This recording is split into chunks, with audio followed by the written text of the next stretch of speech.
Thanks for tuning in to High on Horror. I'm Drew. And I'm John. This episode and every future episode is dedicated to all the horror hounds and smokers out there who want to expand their knowledge of the genre and have a good time. Today's film we're reviewing is The Strangers Chapter 1. I remember that when the first Strangers came out, I was one of the only people who liked it. It was really disliked. And then a few years passed, and everyone caught on. And when everyone caught on, everyone started begging and crying for a sequel, and we got one. The Strangers Prey at Night a decade later. I mean, I liked it. Yeah, I thought it was fun, but to the most people, it was Christina Hendricks. That's all I'm gonna say.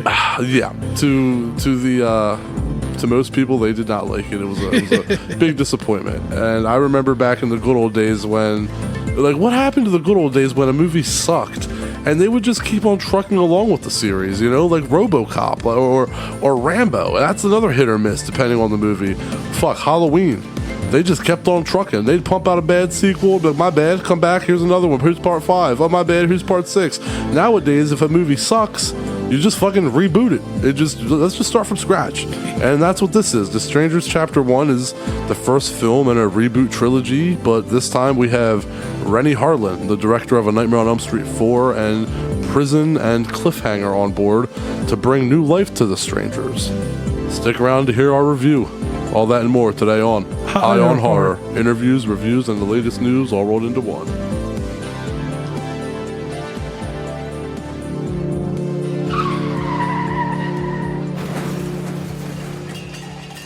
You know how we're going to start off this episode with Strain Wreck, the segment of our show where we discuss what strain we're getting wrecked on.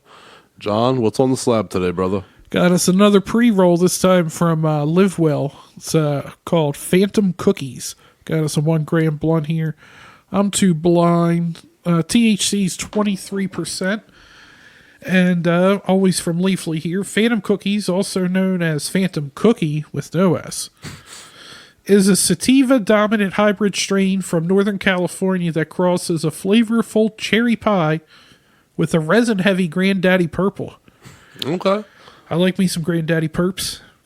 Green and purple hues weave through the buds beneath a crystalline layer of trichomes, from which sprout Phantom Cookie's electric orange hairs. Its aroma is an intricate blend of earthiness and roasted nuts, accented by sweeter notes of grape and berry.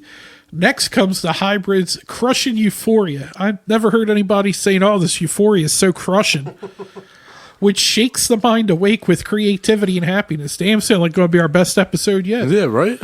Increase the dose and the brain and body will be overcome with a relaxing haze that dulls nausea, stress, and pain while sharpening the appetite. That's not good. It's fucking 2:28 in the morning. I don't need my appetite fucking sharpened right now. Phantom Cookies will be ready to harvest outdoors at the beginning of October, but indoor growers will wait 8 to 9 weeks for buds to finish flowering.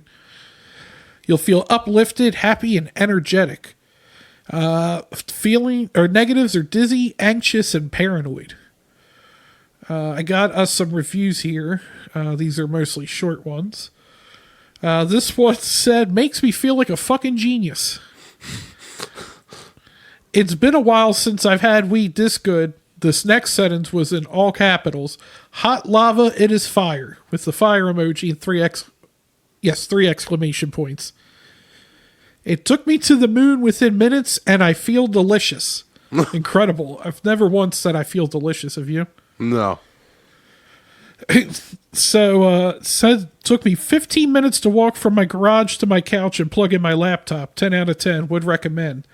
And with one negative review here, "This strain sucks. All you're left with is cotton mouth and a nasty strain taste as well. Wouldn't recommend." Oh, wow.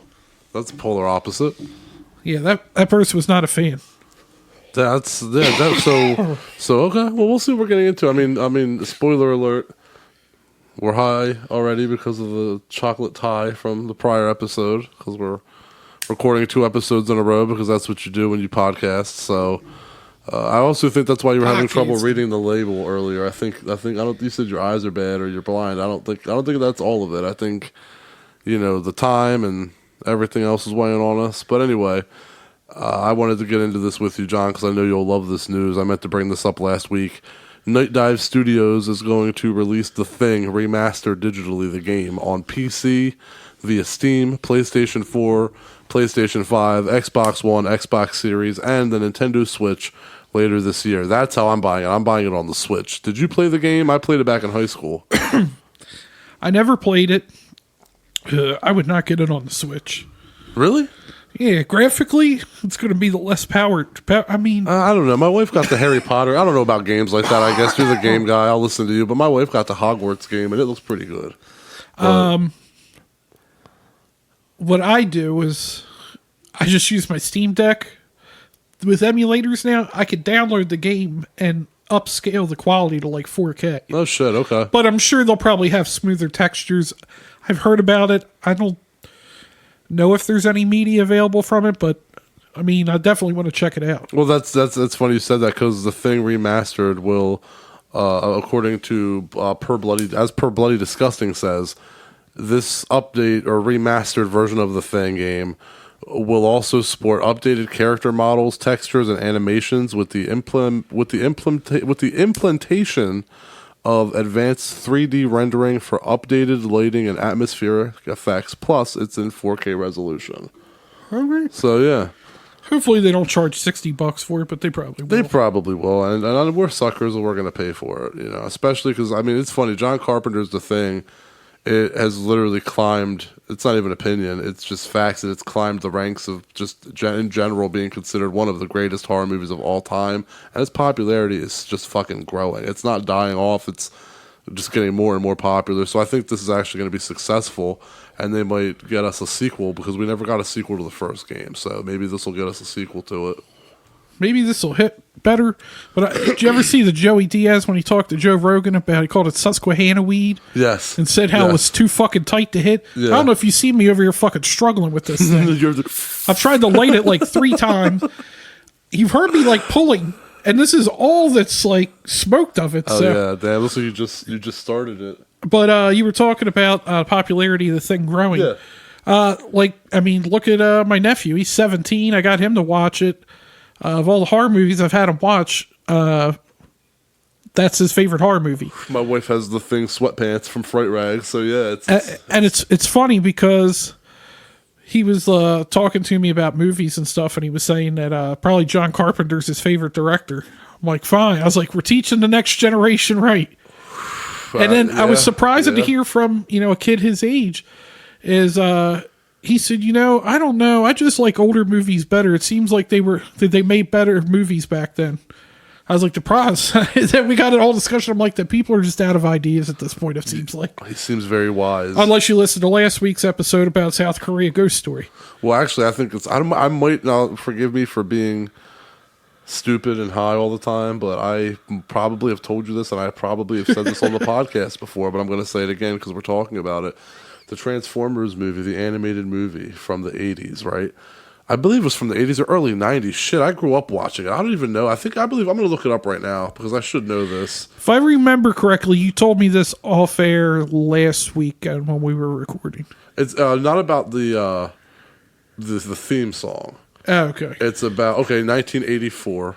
That's the 86. Okay, yeah, the movie's from 1986. So yes, late 80s.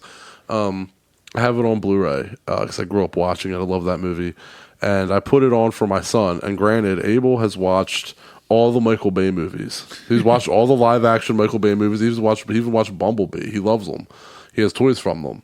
I let him solo. We're watching Halloween 2 right now. Sorry, the hot tub scene just came on. My man, Bud. So, shit. Almost lost my train of thought there. You were saying Abel's watched all the Michael Bay ones. Yes, he says to me, hey, after watching the animated movie, he goes, hey, Dad, can we watch Transformers? And this was a few days later. And I go, sure, bud. And I go to put on the Michael Bay one. And I'm like, going through 1, 2, and 3. And I was like, which one? And he goes, no, I want to watch the real Transformers movie. And I was like, which one's that? He goes, the new one, you got the animated one. And I was like, why do you say that's the real Transformers? And he goes, because I love it. That's just better. And I was like, all right, man, 6 years old and you get it. You get it, man. All right. I was never big into Transformers. Not even like the old school Transformers? No, I don't. I might have had like a toy or two that was either like a hand-me-down toy or just like an aunt or uncle bought, You know, when they're like, I don't know what kids what's popular? I'll buy them that. I just never got into Transformers for some reason. I thought they were fun. I always The Michael Bay ones always look terrible to me, so I never watched them. I liked the first two. But even liking them, I had to admit they were nothing but just explosion. It's Michael Bay. Yeah, that was it, but they were fun. But after that, it just, there's only so many movies I can take that. The budget's coming out, dick swanging. And on that, let's wrap this smoke sesh up and head into our review of The Strangers Chapter 1. All right, so if you've seen The Strangers, I mean, you've basically seen this movie as well. So, Maya and her boyfriend Ryan are on a cross-country trip celebrating their 5th anniversary. They end up getting lost and stumble upon a creepy small town named Venus. The locals give off weird vibes, and then their car breaks down. They meet a mechanic named Rudy who says he'll fix their car the next morning, so they have no choice but to stay in an Airbnb. Which, for as redneck as this town is, it's kind of weird to have an Airbnb, I think. Yeah, I won't, I'll leave it there. I'm like a dog on a leash right now. I'm waiting to get lit. Now's not my time. Go for it. And like I said, if you've seen The Strangers, you basically seen this movie. That night, there's a frantic knocking at the door. A girl is looking for someone named Tamara, but Maya and Ryan have no clue who she is. Also, how is she completely in the dark and you can't see her face? I was telling my coworker about this. I'm like, there's light inside the house. That should have shined There's on her going to be face. at least some kind of shadow you can see. It's like, look, she looks like when you play a video game and the character ain't unlocked. It's just I agree. Just because the light on the porch is out doesn't mean you wouldn't be able to fucking see Yeah, I mean, her they have face. all the lights in the house 100%. on. Right. Later, Ryan heads back to town on his motorcycle to get his inhaler from their car, leaving Maya alone.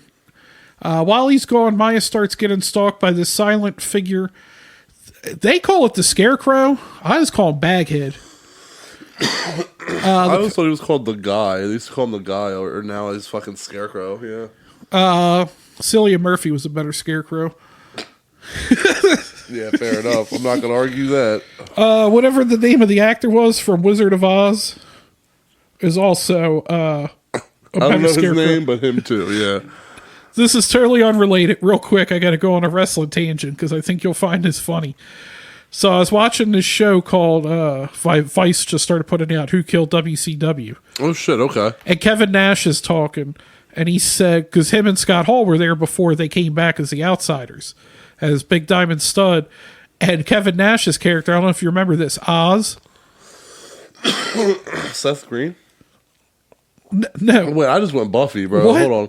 Kevin Nash. Bro, the fuck is that? What's this shit that we're Phantom smoking? Cookies. Fatal cookies. Phantom cookies or fatal cookies? I am tripping right now. Phantom, like a I ghost. thought it was Phantom, but I swear you just said fatal, and I'm like, wait, hold on. You said Oz, and I thought Seth Green from Buffy, bro. I'm sorry. No, Yeah, Kevin Nash, when he was in WCW, yeah. he was known as Oz. I didn't know that. And he came to the Didn't ring in an follow old Kevin man Nash like mask. that. He said, Dusty Rhodes, he's like, we're out one night. He's like, I guess he's on acid. And he goes, oh, you going to be Oz, baby. And I said, that sounds good, but I can beat a wizard. Oz is a place. Oz is the geographic location. Yeah, and he fair was enough. like, I can be the wizard. And he was like, you gonna be Oz, baby. I'm like, okay, so I'm a geographic location. It worked. But since I mentioned Wizard of Oz, it made me think of that. That was pretty good. Yeah, I didn't know that he was named Oz. That's a terrible name, but yeah. Yeah, he came out in all green and stuff. It's terrible. Anyway, the power goes out and another creepy figure doll face appears, causing Maya to hide. I'm not going to comment on these because down here at the bottom I have the notes I typed as I was watching the movie. When Ryan gets back, he thinks it was all just a prank. Yeah. But then they find blood dripping from a dead chicken hanging on the chandelier. Also, before we get further, this is going to be spoilers. It's been out in theaters, 3 weeks? And if you've seen the first movie, you've like, basically if seen you've this seen one. it, you seen it. So yeah, if we're spoiling something for you, it's because you haven't seen the original, and sorry about that. We're letting you know now. Suddenly, Scarecrow attacks them, but then mysteriously leaves. They try to escape on a motorcycle, but Scarecrow blows it up. That one did get me. I did not expect to explode in motorcycle. The Man in the Mask. That's what people called him. It was always the Man in the Mask. I don't know when the Scarecrow shit happened, but the Man in the Mask is what I always knew him as. Anyway, continue. Jeez. Yeah, he blows it up. I lost my place in my notes. They barely escape through the house's crawl space, though Maya injures her hand on a nail, and then she could not shut the fuck up. I get you in pain, but you got 3 motherfuckers after you. Shut the fuck up. I hated these fucking people in this movie. Spoiler alert. Yeah. Spoiler alert. That was good. They reach a shed where Ryan finds a shotgun and he saves Maya from another attack. And then things take a little bit of a darker turn when Ryan accidentally shoots and kills the Airbnb owner, mistaking him for an attacker. Dumbass. He was so excited too. It was like Halloween 4 level of excitement when they thought they killed Michael, but it was Ted Hollister. They try to escape in the owner's vehicle, but they get rammed by the Scarecrow truck. That was another thing. I don't know why he just didn't keep trying. He didn't gave up attempting to even drive it. He got hit and was like, "Oh, can't drive." Anyway, Maya runs into the woods while Ryan is trapped by his injured leg. He can't follow. Maya's attempt to call 911 fails due to no service, but she's eventually discovered and knocked out by Dollface after stumbling upon a corpse.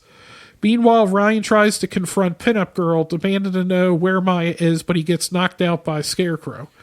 Both wake up tied to a chair in the house. Ryan proposes to Maya, and she accepts. However, their happiness is short-lived as Ryan's fatally stabbed and chokes on his own blood. Even the same way from the original Strangers, if I remember correctly. Gets stabbed and then just kicked over. Yeah.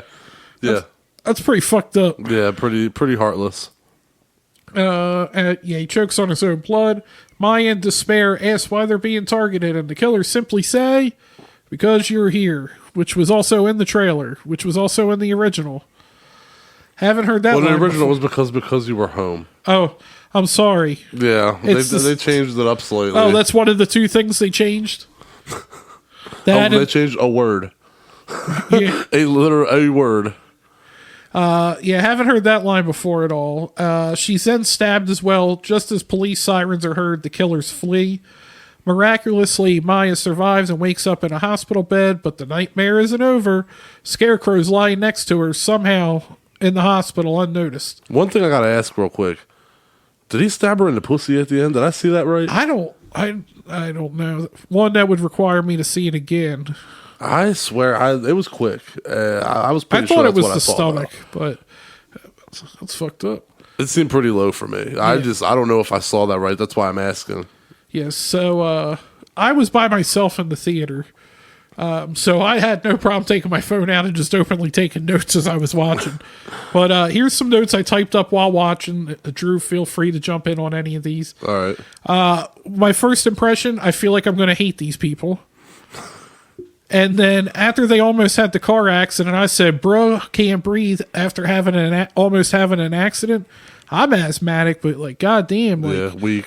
Yeah, weak. Just weak. Oh, and then the mechanic dude, why is he all up against the glass? Bro, you ain't gotta be that close. He was super close for no reason. Yeah, that was something that I didn't like, was that they just made everybody in the. It was everything was very cliche. It was everything was mechanical and cliche. The little boys on the bikes were creepy for no reason. The mechanic was suspicious. This is not subtlety. This is not the subtlety that the Strangers is supposed to have. This is just automatically just making everybody redneck, white trash, suspicious pieces of shit. Yeah. I felt like the movie was trying too hard to be meta in the beginning. Yeah. Oh yeah. Post garage scene. I said post garage scene. I don't have high hopes. When they left the garage. Yeah. Okay. Yeah. I liked Emma Horvath as Shelley, the waitress. Yeah. She was about the only character I liked. I had a feeling she was going to turn out to be one of the killers. I feel like she is. I feel like that's going to be something revealed in one of the sequels. I thought we were going to see that, but I thought the same thing. They focused on her a little too much. I guarantee you she's one of the 2 chicks. My next line, going back to Ryan again. I really hope Ryan dies slowly. I hate this guy so much. Listen. I hated the line delivery. Jeff and Maya had no chemistry. I didn't care for them or about them or what was going to happen to them, and I was 16 minutes into the movie. So I'm dead serious. That's a note that I took. And they're the opposite of the original Strangers. That's the other thing they changed is they're actually a couple. Right. They're not recently broken up. Correct. And that's that chemistry or that relationship and where their current standing was part of what made that situation and scenario so fucked up. And in this one, it's just a typical guy and girl stuck in an Airbnb. I mean, wasn't that the House of Wax premise, the remake of that? I mean, whatever. Yeah, keep going. I will give credit to the scoring of the film. It's very suspenseful. The score? Yeah. Okay. I'll give you that. I said, I called him Baghead. I said, first time we see old Baghead creeping was done pretty well. And then I just said, come on, it's way too much. Wait, like the first time we saw him, like I think it was when she was playing the piano. Okay, he was just sitting behind. Right. I was and like, when you said way too much, are you referring to the shower scene?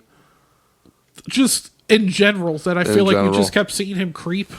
Because that's kind of what I was going to say is I was going to say that I had mentioned a second ago that it's not subtle at all, and it's not in the first film. What worked so well was the simplicity. It's like Halloween, and that's how and every sequel that tried to imitate it failed because they overcomplicate it. They don't understand that it was just simple. And the thing about the Strangers was that creep factor, how they just appear in your house and be quiet. They'd be quiet as a mouse, watching you, studying you before the attack. This movie beats you over the head. Instead of just letting something be scary, they just tried too hard and it's cringeworthy. Like it's just like the man in the mask or Scarecrow's that shower scene. He's not in the corner creeping. He's right up against the glass when she's showering, and the music's like, bah, bah, bah, bah, bah. This is not subtle. This is, hey, we're here. Look, be scared, haha. And it's terrible, man. This is the exact opposite of what worked about the original film, and the atmospheric horror is completely lost. I don't know if this is an important note, but I said Maya looking good in that tank top. Did you message me that when you were watching the movie? I didn't know that was in your notes. This bitch hiding, but she has the flashlight on her phone on. Did you notice that? Yeah, dude. When she was in the closet, I was like, why is your fucking flashlight on? Hold on a second. Look, please pause in your notes. I don't mean to cut you off, but we have to talk about this right now because I'm high and I'm going to lose my train of thought. And anybody listening to this podcast knows that this happens. Bro, the thing that got me, okay? Whoever, I'm not going to say whoever because we know who wrote it. They did not obviously ever smoke weed. Are we going to talk about how... Oh, I have a thing in my notes. Oh, you do have something? It's very quick. Then I will wait till we get to that. Okay. I'll wait till we get there. I was going to say, when she's in the fucking closet, she's trying to hide. The fucking flashlight on her phone is on when she's in the closet. I know what you're talking about. Yeah, and then you see that under the door, through the cracks. And then the other one is when they bust in and then walk away. Oh, I think they left. Really? You think they fucking left? Yeah, because the next thing I had after that is I said, go to blame the weed. Ryan is not winning me over. And the thing is, it fucking worked. And that's what I was telling coworkers when I saw it, right? I was telling my coworkers about it the next day. And I was like, I'm pretty sure that the people making this movie never actually, like, smoked weed. Because this... Dude, like this girl smokes just a joint by herself while she's waiting for her boyfriend to come back with some food and sees a girl like a foot in front of her wearing a creepy mask. Why am I talking like William Shatner right now? That was a total William Shatner moment. She sees somebody in her house wearing a creepy mask after having knocks on the door and hearing noises, sees this person from meter you away in a mask, and then her boyfriend comes home. And it's all like, hey, what's up? She's like, I saw somebody in the house. And he brings her over to like where she was standing and shows her a fucking clown painting on the wall. And he's like, did you smoke? And she's like, oh, I did. I guess I did. And then they kind of chuckle it off. And it's like, bro, like she just got gaslit. And like, how the fuck did that happen?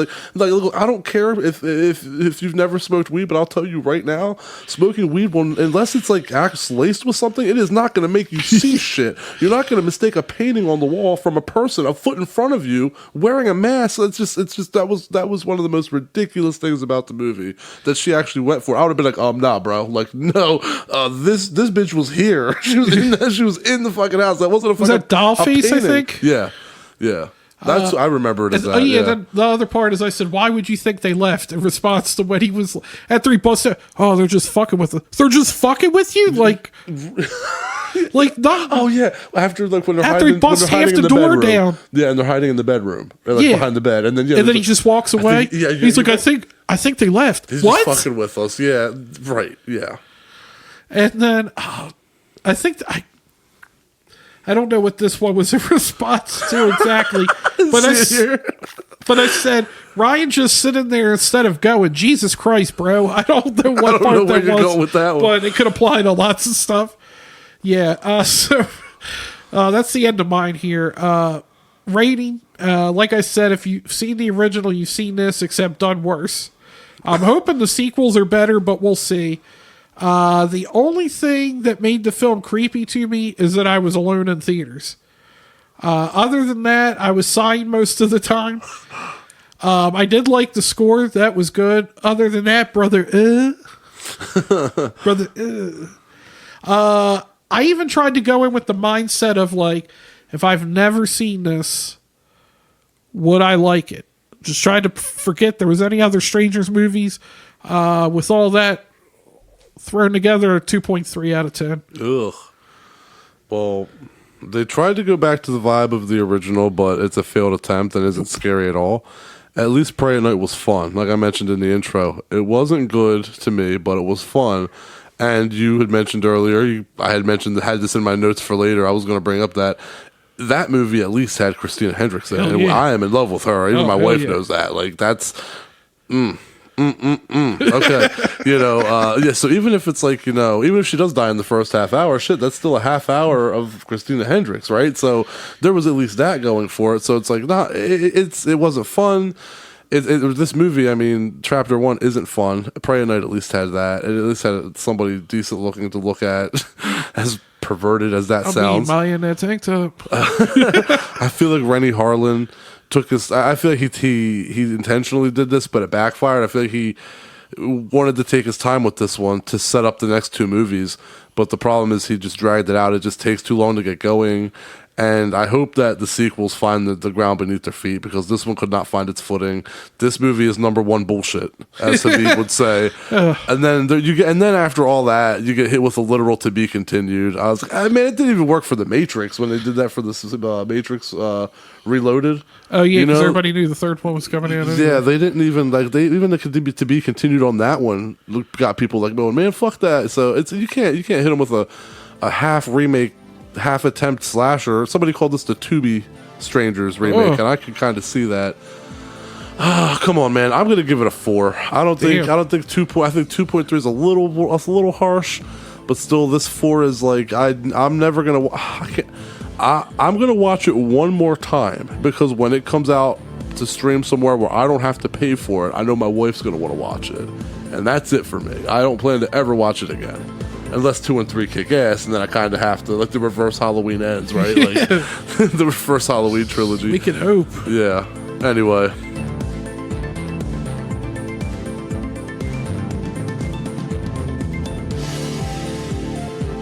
Thanks to all the horror hounds and smokers out there for tuning in. And to be determined. We'll tell you a movie. It might not always be that, but FNAF. Yep. Five Nights at Freddy's, finally getting around to that. I think that's been our new Exorcist that's got moved around a bunch, ain't it? Well, we keep planning and everything's ready to go, but then we keep getting hit with IFCs. Like, oh, hey, here, review In a Violent Nature. And then Shudder's like, hey, could you do Exuma? And then we're like, all right. And then it's like, shit, now this keeps getting. That's why things are getting pushed back. It's not us having personal issues. Now we're just kind of, our schedule's getting shifted around because of more movies coming out.